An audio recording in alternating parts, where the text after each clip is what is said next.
देने वाली स्टोरी सुनाने वाला हूँ। एक भूतिया बंगले के बारे में जो शहर के बाहर है। रमेश एक सीधा साधा गांव का लड़का इस पुराने डरावने बंगले में नाइट वॉचमैन की नौकरी करने लगा। गांव वालों ने उसे चेतावनी दी थी कि यह बंगला श्रापित है, लेकिन उसने इसे अंधविश्वास समझकर टाल दिया।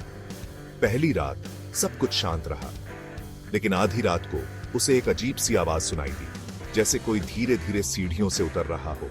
उसने अपना टॉर्च जलाया, लेकिन वहां कोई नहीं था। उसने सोचा कि बस हवा होगी। दूसरी रात उसे फिर से वही आवाज सुनाई दी, लेकिन इस बार उसे एक हल्की सी परछाई दिखाई दी। तीसरी रात रमेश ने हिम्मत जुटाकर परछाई का पीछा करने का फैसला किया। उसे एक दरवाजे पर एक लिखा हुआ कसमनामा मिला। उसमें लिखा था, मैं शालिनी, इस बंगले की असली मालकिन, अपने पति से किए गए वादे को पूरा करने के लिए वापस आई हूं। जब तक ये वादा पूरा नहीं होता, मैं यहां से नहीं जा सकती।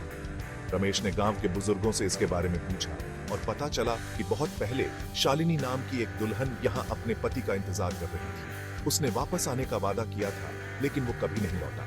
वो उसके इंतजार में ही दुखी होकर मर गई। तब से उसकी आत्मा इस बंगले में भटक रही है, अपने वादे के पूरे होने का इंतजार कर रही है। रमेश ने सोचा कि अगर वो ये कसम पूरी कर दे तो शायद आत्मा को शांति मिल जाए।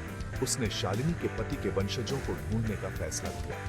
बहुत खोजबीन के बाद उसे एक बूढ़ा आदमी मिला जो उस खानदान का आखिरी वंशज था। जब वो बूढ़ा आदमी बंगले में आया और अपने पूर्वज के वादे को पूरा करने का प्रण लिया, तो एक तेज हवा चली और शालिनी की आत्मा एक रोशनी की तरह बंगले से चली गई। तब से उस बंगले में कुछ भी अजीब नहीं हुआ। लोग कहते हैं कि जो कोई भी वादा तोड़ता है, उसे उस बंगले की हवाएं सताती हैं। तो क्या तुम इस भूतिया बंगले में जाने की हिम्मत करोगे? कमेंट्स में बताओ।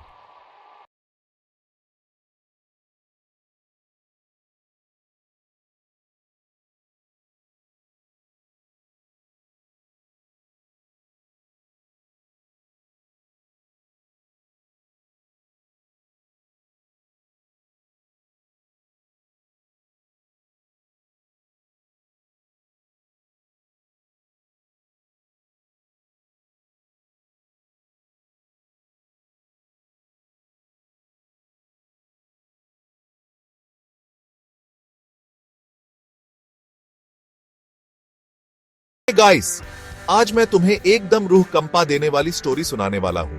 एक भूतिया बंगले के बारे में जो शहर के बाहर है। रमेश एक सीधा साधा गांव का लड़का इस पुराने डरावने बंगले में नाइट वॉचमैन की नौकरी करने लगा। गांव वालों ने उसे चेतावनी दी थी कि यह बंगला श्रापित है, लेकिन उसने इसे अंधविश्वास समझकर टाल दिया। पहली रात सब कुछ शांत रहा, लेकिन आधी रात को उसे एक अजीब सी आवाज सुनाई दी, जैसे कोई धीरे